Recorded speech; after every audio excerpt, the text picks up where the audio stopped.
Svētku sajūta valsts svētkos mani rosina kopā būšana ar ģimeni, esot cieši kopā, lai sajustu, cik stipri un tomēr unikāli esam.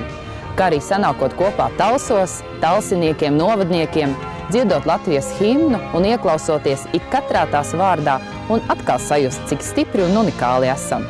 Un pasakot klusībā paldies tiem, kuri mums ir devuši šo mirkli, būt kopā, būt brīviem.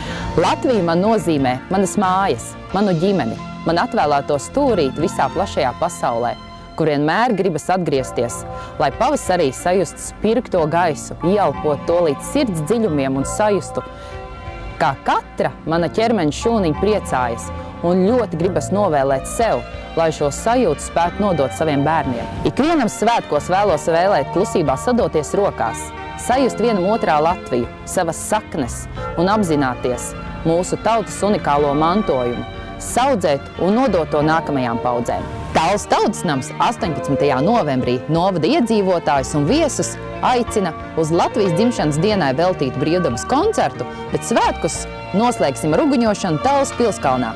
Būsim svētkos kopā!